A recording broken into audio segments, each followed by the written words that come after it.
Assalamualaikum warahmatullahi wabarakatuh. Perkenalkan, nama saya Dina Anigroho. Saya dari Universitas Sunan Gunung Jati, Fakultas Pendidikan Tarbiyah dan Pendidikan, dari jurusan Pendidikan Fisika. Saya di sini saya akan mereview ulang mengenai pembelajaran fikih yang membahas mengenai hukum Al-Quran sebagai sumber hukum Islam. Nah, Al-Quran sendiri di sini itu firman Allah atau kalamullah yang Allah turunkan kepada Nabi Muhammad melalui perantara malaikat Jibril dan diberikan secara berangsur-angsur. Adapun isi kandungan Al-Quran itu diantaranya ada 4. Diantara yang pertama itu ada mengenai akidah, yang kedua itu mengenai ibadah, yang ketiga itu mengenai al-wa'du, wa'di yang tentang janji Allah dan juga ancaman Allah, dan terus ada petunjuk Allah, dan selanjutnya ada sejarah mengenai apa yang akan terjadi di masa depan dan yang telah terjadi. Nah, sini mengenai akidah tentang kita kepada Allah. Akidah itu ada akidah yang hubungan antara kita sesama manusia, adapun hubungan kita dengan Allah. Nah, di dalam sini akidah ini Allah berfirman contohnya seperti ini, Qul huwallahu ahad, katakanlah bahwasanya Allah itu satu. Nah, di sini terdapat akidah. Kenapa? Bahwasanya kita percaya bahwasanya Allah itu satu, enggak ada dua, enggak ada tiga.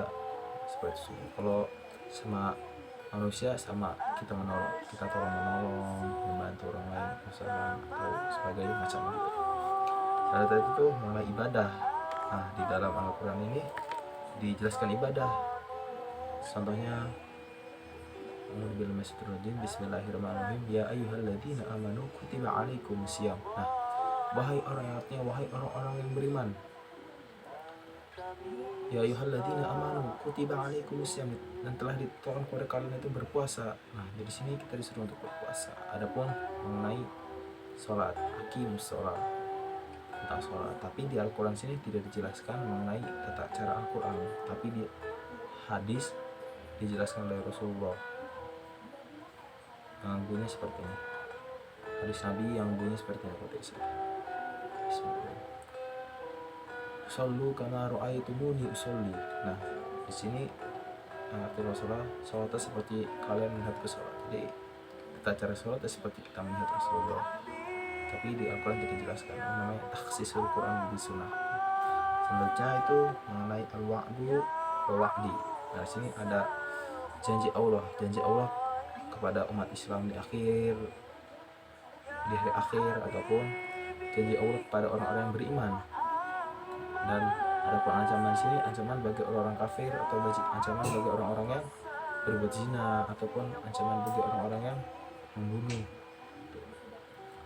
Ada pun sini mengenai sejarah ya, ada pun sejarah sini mengenai sejarah para nabi terdahulu itu seperti sejarah Nabi Musa dengan Fir'aun, ataupun sejarah mengenai Nabi Lut, Nabi Ibrahim, dan masih banyak lah kalau kita kaji lebih dalam lagi.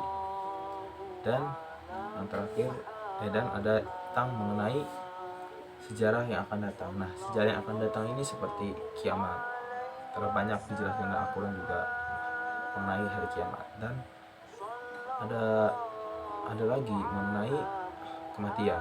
Kalau dengan dalil Bismillahirrahmanirrahim, kullu nafsin dha'iqatul maut, setiap yang bernyawa pasti akan mati. Banyak sekali lah apa yang akan terjadi masa depan dan apa yang telah terjadi di masa lampau. Semua Al-Quran telah dicatat, telah dimaktub lah di dalam Al-Quran semuanya. Dan selanjutnya ini ada hukum-hukum ya, ataupun hukum-hukum yang bisa ilmu atau ilmu ya yang bisa kita ambil dari Al-Quran itu banyak. Contohnya ada ilmu nahu, ada ilmu balaghah yang mengenai tata bahasa dalam Al-Quran, ataupun ilmu far'ad mengenai kata warisan, dan semua itu ilmu fikih ya, ilmu fikih itu tentang sholat, akidah semacamnya.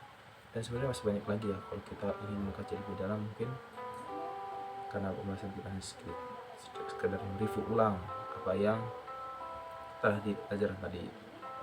Oke, mungkin cukup sekian dari saya. Wabillahi taufiq wal hidayah. Apabila ada kekurangan itu tidak datang dari saya, kebenaran tidak datang dari Allah Subhanahu wa taala. Kalau ada yang salah mohon dibenarkan karena saya juga seorang manusia.